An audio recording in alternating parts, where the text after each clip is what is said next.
CNN's Donnie O'Sullivan got in the cage with former UFC star turned podcaster Jake Shields to explore the manosphere and why exactly it's so popular. They speak liberal, they have liberal friends, and then they go online and they are a white supremacist. This is Vera Papasova. She spent the last year dating far-right men in New York City for a story for Cosmopolitan magazine. They're the most insecure men I've ever sat down with. It was really difficult to have some of these dates because they were so insecure, because they don't really know who they are and they don't know how to figure that out. She said the men she dated got all their news and information from the so-called manosphere. They did not listen to anything else. They're only listening to independent media, and they're only listening to men talking to men. The manosphere is made up of macho podcasters and influencers. There's no such thing as an independent female. Most women have zero concept of like money. Females don't have independent thought. It's a space where UFC fighters are among those who reign supreme. They love the UFC guys. They love the MMA guys because those guys do what they can. They're modern gladiators. They're badass. Badass like Jake Shields, a former UFC star turned podcaster. All right. Now I'm starting to feel nervous. Thanks for having us. Yeah, of course. Who I met at an MMA gym in Las Vegas. Like all great MMA pros.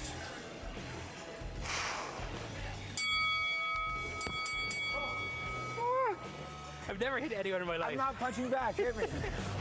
No, I sit right here. KO, KO, KO. This is CNN. Do you miss being full-time pro, like in terms of? Yeah, you know, of course I miss it. To go from professional athlete, which is the highest of highs, to retirement. And I guess the podcast has helped. You could fall into depression if you just go from the most amazing career where you're famous and spotlights to all of a sudden you're a nobody. Sure. Like other podcasters in the manosphere, Jake regularly hosts controversial guests. And I named the podcast Fighting Back. I feel like we have to fight back what we're told we're allowed to do. I just don't like to be told you're not allowed to talk to this person. Like, why can't I talk to him? I'm not saying I agree with his ideology, but I should hear what he has to say. He's hosted the former Grand Wizard of the Ku Klux Klan. Today I have a very, very special guest, Dr. David Duke. I knew you're controversial, but I had no idea how controversial. And Thomas Russo, the leader of the white supremacist group Patriot Front. Let's go where we disagree a little bit. Yes, sure. Let's hit race, because you're a white-only group? So the organization only allows people of American ethnicity, and all Americans, I believe, come from Europe, so they're white. The true heirs of the American spirit, fight on! Yeah, no, I understand and talk to these guys, but I've also not brought anyone hateful. If I do, I'm going to be really on top of them. But so you saying that you haven't brought someone hateful on, right? People will say, well, you brought on the Grand Wizard of the KKK, you brought on Patriot Front. Yeah. They're hateful. No, I think those are excellent questions, but if people go and watch the actual interviews, I think they would be like, oh, this guy's not near as hateful as if I expected. But Vera says hate isn't what the men she dated were really looking for.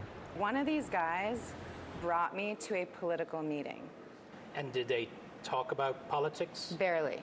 They talked about, it was a bunch of men complaining about girlfriends and wives, regurgitating Andrew Tate type of advice about how to train your girlfriend, how to train your wife to be submissive. And so this group was supposed to be a political group, but they're talking about relationship problems. And the fact that that's what most of the time was spent on, you don't need to be a neo-Nazi. You need therapy. The appeal of Jake's podcast speaks to a need among young men in this country that Vera says can't be ignored. You have to incentivize someone to want to be better. You can't just say, let's make men better. The thing about these guys is their biggest support system is online, but that also is very isolating, and isolation is what breeds hatred. Groups like Patriot Front offer community, but community based on racism and hate. People have to really think about, do you have the capacity to talk to people that you don't agree with? Because that one nice conversation you might have might change someone's day enough to not have to seek out help in an online support group, which is actually a bunch of white supremacists using political beliefs as an excuse for how they feel. Donnie O'Sullivan is here with us now. Donnie, I'm so glad you've done this special. There's so much intrigue around this issue of the manosphere. And in fact, Trump is going to the UFC tonight. How big of a role does the sport play in the manosphere? Hey, Isabel. Yeah, and look, we should point out at the start here, there's tons of guys who are fans, and some women as well, who are fans of the UFC. I have many friends who are fans of the UFC.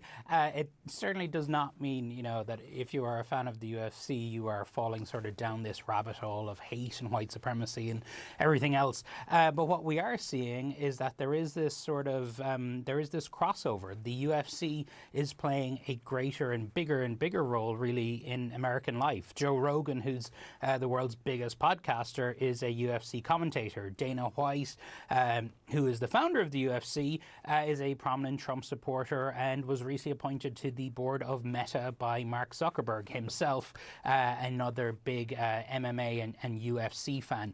And actually fighting tonight in Miami, Trump is going to the event. We're not sure if he'll be there for the earlier fights, but fighting tonight in Miami at the UFC event is a fighter by the name of Bryce Mitchell, who recently set up a podcast of his own, and on his debut episode a few months ago, he said that Hitler was a quote-unquote good guy or a great guy.